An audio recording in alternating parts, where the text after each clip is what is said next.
Willis figuring he could power it over McHale, but McHale played the shot from.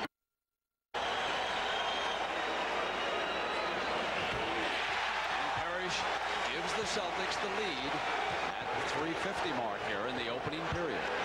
If Atlanta could introduce some speed and tempo into their game right now with Spud Webb, I mean accelerate it like he normally could, the Celtics are a little bit rocky right now.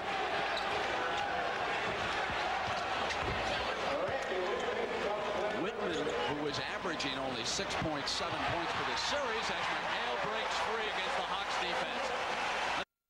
That Whitman thought, Tommy, he has scored 8 points for Atlanta here in the opening period. And now Rivers bangs away. So Rivers and Whitman are carrying the load outside.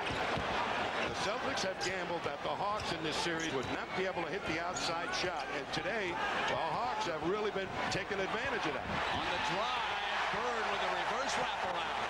If you can't hit outside, take it inside, instructed K.C. Jones. And Rivers comes right back and gets it for the Hawks. Well, he may not be fast, but boy, he takes it strong to the hoop, and it's tough to angle Doc Rivers off the hoop. The kind of start you would expect from a number 7.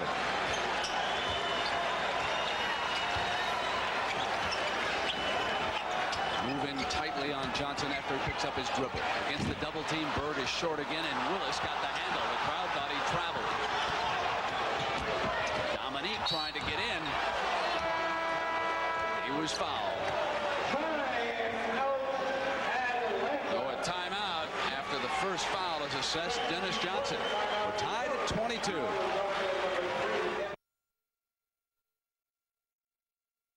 Have been doing a great job. Here you see him playing this play, the favorite play for Larry Bird. He comes over, and Dominique steps to the baseline and comes up on his shooting hand. Now, this man is a new wrinkle coming to double Bird when he takes the shot. It used to be this man coming up to double. They changed, and they're going to try and contain Bird and force the ball more to Dennis Johnson. Now, look at them surround Bird, and it forces him to take a fall-away shot. But Dominique has really been doing a fantastic job fighting all the picks. An excellent illustration, Tommy, of an adjustment being made here by Coach Fratello and his Hawks staff. His backcourt has provided the early scoring load here for him. Whitman is perfect 4 of 4. Rivers 3 of 6. So the two guards have 14 of the Hawks' 22 points. Well, it may be K.C. Jones' strategy backfiring here, because all series long they have backed off and virtually dared Whitman, Rivers, Spud Webb to hit the outside shot. The only guy they've really gone up on has been Battle. And here the Hawks are really doing a tune on him from the outside. They may have to rethink in the huddle how they're going to play those guards. Fratello is sticking with his starting 5, somewhat longer than we have seen too. Now McHale has carried the load for the Celtics with 8 points and 6 rebounds here in the first period. That time he didn't get the shot off as Kevin Willis came over on the jump hook, and the Hawks bring it down again. Boston couldn't have gotten Kevin McHale a better position to receive the ball and right underneath the basket. That aggressive defense that was sometimes missing for the Hawks the other night of the Omni. Is Whitman still perfect? His first miss. Parrish gets the ricochet.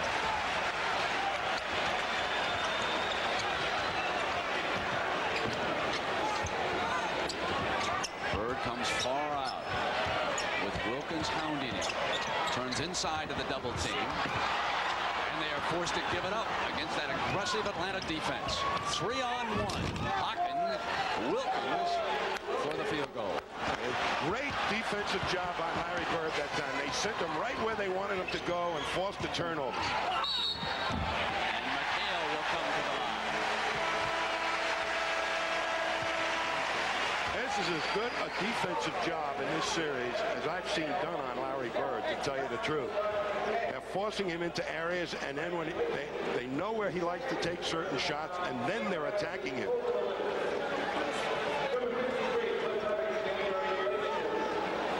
So the superstar who put the pressure squarely on his shoulders by guaranteeing a victory here for Boston in number 7, struggling in the opening period.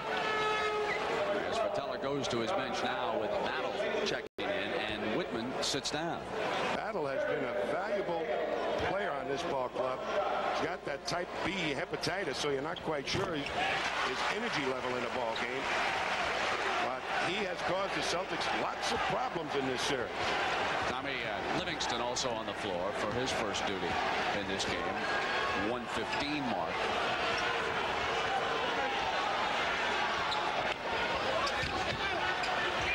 Willis double teamed and fouled. Celtics started with a matchup on Kevin Willis, Robert Parrish, their tallest player, and he has been able to get out on front and deny Willis the ball an awful lot. Dennis Johnson leaves with the two personals, and you got a shot of Paxson, who has checked into the Celtics. Working there with Ames.